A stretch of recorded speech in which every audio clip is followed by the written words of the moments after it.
Nessa história dos protagonistas aí, ô Vinícius Andrade, o Jardim com absoluta certeza é um deles no jogo de hoje, né? Ah, sem dúvidas. No jogo de hoje e na temporada do Cruzeiro, né?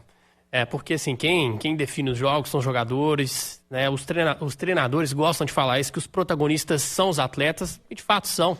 Mas se a gente fizer uma análise mais macro, né, desse 2025 do Cruzeiro, para mim o protagonista da temporada é o Leonardo Jardim, porque sem ele não teria esse time encaixado, não teria os reforços que o Cruzeiro trouxe hoje, porque agora o Leonardo Jardim também tem maior protagonismo e também muito mais liberdade para poder escolher essas peças. Ele é o homem de confiança do Pedrinho. Então o Leonardo Jardim faz um trabalho espetacular. Ele, para mim, é o principal treinador, né, do futebol brasileiro em termos de trabalho. Tem outros também fazendo ótimos trabalhos, o próprio Rafael Guanais do Mirassol, que é espetacular.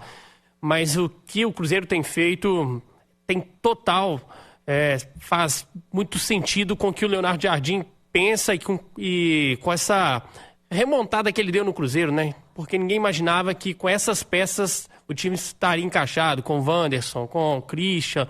Isso no início do ano ninguém imaginava. Mas uma boa coletiva do Jardim, né? Mais uma, né? Mais uma. Ele sempre explica bem o jogo, né? O Leonardo Jardim. Estamos aqui no pós-jogo Itatiaia 7K. Em instantes vou registrar os áudios da galera.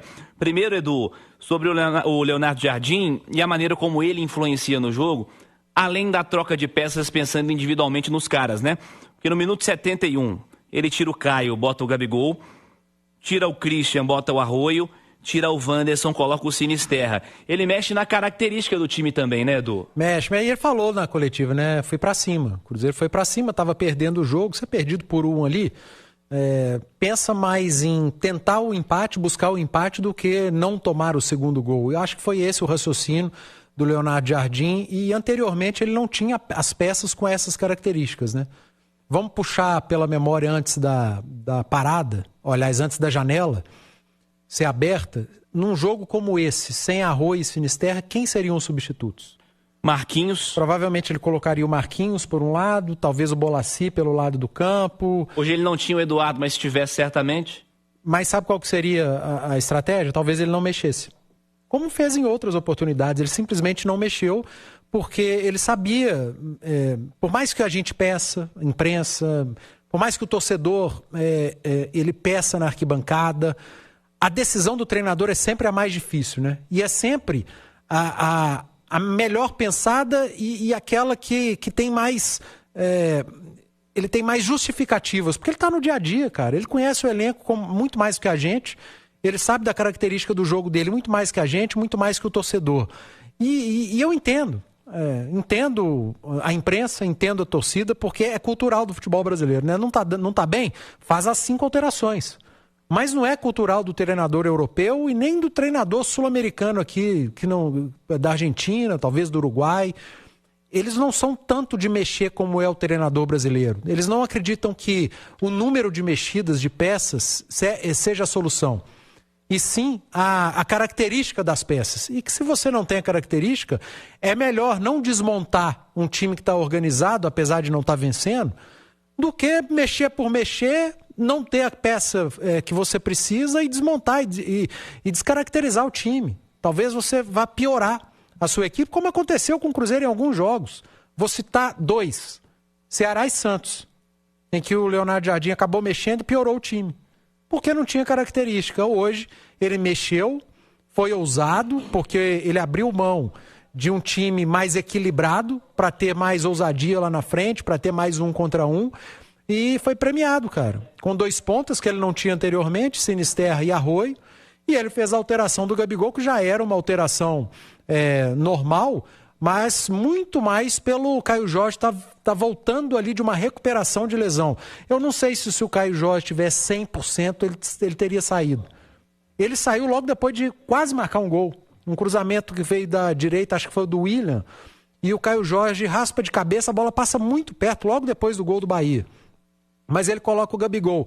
E no momento que ele tira o Matheus Pereira, quando já estava 1-1, e ele põe o Bolassi, ele traz o Gabigol para fazer o papel de meia e deixa o Bolassi fazendo o papel de centroavante. Então, cara, as mexidas foram porque, para esse jogo contra o Bahia, ele tinha a característica que ele vinha pedindo ao longo do campeonato, ao longo da temporada. E a gente viu isso nitidamente, né? O Arroyo ele não foi só o jogador do 1 contra 1. Ele acha passes que outros jogadores não encontrariam. E a gente viu muito mais de Arroyo hoje do que de Sinisterra, apesar do gol do Sinisterra, porque o jogo do Cruzeiro foi se construindo pelo lado do Arroyo. Ficou um jogo mais favorável ao Cruzeiro pelo lado direito do que pelo lado esquerdo. Então, cara, o Jardim está com esse grupo nas mãos e a cada rodada o Jardim vem dando lições pra gente, né? E aí eu me coloco no meio mesmo. Nós que pedíamos alterações mais cedo, por que não mexer agora? Ah, demorou a mexer aqui, demorou a mexer ali. E vinha o Jardim com toda a calma do mundo explicando nas coletivas, e aos poucos ele vai provando por A mais B que às vezes a mexida por mexida, ou mexer por mexer, não vai fazer diferença. E que muitas das vezes, quando você não tem a peça que vai fazer a diferença, uma mexida pode piorar o seu time, como aconteceu com o Cruzeiro em algumas rodadas. E hoje, ao contrário, quando chegam as peças e que ele pode utilizá-las, a coisa mudou. E hoje o Cruzeiro virou um jogo, eu vou repetir, difícil pra caramba, tá, cara? Difícil, o Bahia jogou bem, levou muito desconforto ao Cruzeiro. Não foi uma virada simples, não foi uma vitória simples, foi uma vitória para engrandecer ainda mais o Cruzeiro nessa competição. O Cruzeiro de 2025, pós-chegada do Leonardo Jardim e ganhando maturidade, ele dá pouquíssimas brechas para críticas, né? Às vezes um fato que é criticável agora, passa 2 semanas e você fala, realmente... Eu estava errado e ele estava certo. Realmente, a justificativa do Jardim lá, ele estava certo. O tempo tem mostrado, né? E nos argumentos, né, do Jardim e com o que acontece no campo, né? Ele está mostrando, e em nenhum momento, né, nas coletivas em que ele foi também questionado, pressionado, ele precisou brigar, ele precisou levantar a voz. O Jardim nunca fugiu, ele nunca fugiu dessas perguntas. Ele sempre foi muito calmo nas respostas, e aí às vezes a gente concordava, discordava, mas ele dava o argumento dele. E agora nós temos que dar o braço a torcer aqui, porque no fim das contas ele estava certo, Leonardo Jardim estava certo.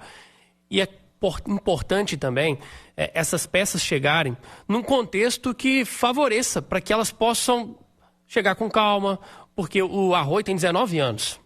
Sinisterra é um jogador que chega também e para recuperar a parte física, ainda para voltar. Mas é novo também, né? É novo, né? O Sinisterra acho que tem 24, né? Um pouquinho mais que isso. 26 anos. Mas é cara novo, né? Mas já tá pronto, né? Já tá mais pronto do que o menino. O Arroyo é mais aposta, muito jovem, mas o Sinisterra ainda precisa também recuperar o futebol, porque na Europa teve muitos problemas físicos. Agora, olha só o contexto em que eles estão se inserindo. Um time encaixado, em que eles não chegam com aquela responsabilidade de que eles precisam ser a solução do time. O Cruzeiro já tem um time. Eles chegam para ser a solução em alguns jogos, como foi hoje. É um jogo que precisava dessas características.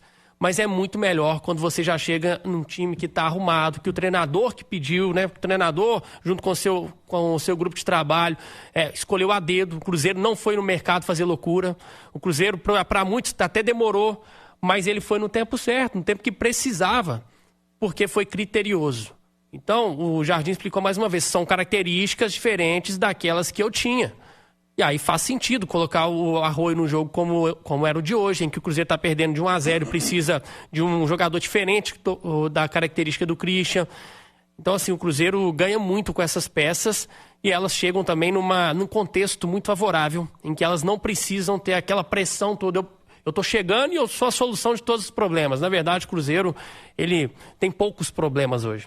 Ô Cirilo, a gente tá falando muito do trio que entrou, né? Do banco de reserva, do próprio Matheus Henrique, num campeonato em que o Caio Jorge é o grande protagonista, mas não dá para deixar passar a jogada do Matheus Pereira no gol de empate, né? Tinha anotado isso aqui, o Arroyo, ele parte para cima 2 ou 3 vezes ali, dá a bola pro Matheus, e o Matheus faz o que quer com o marcador, chuta na trave e o Sinisterra empurra, né? O diferente da jogada é o Matheus Pereira. Absolutamente. O golaço da jogada sai dos pés do Matheus Pereira. O passe do Arroyo é bom, a jogada pela direita é boa, mas o Matheus Pereira mete uma caneta e ali num curtíssimo espaço, né? Avança, dá um corte, traz para a perna esquerda, chuta, tira do goleiro.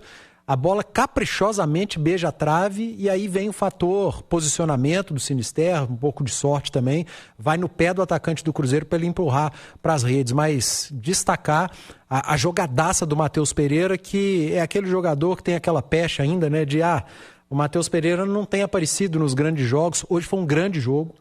Hoje foi um jogo difícil pra caramba. Foi um confronto ali de G4, porque o Bahia tem jogos a menos.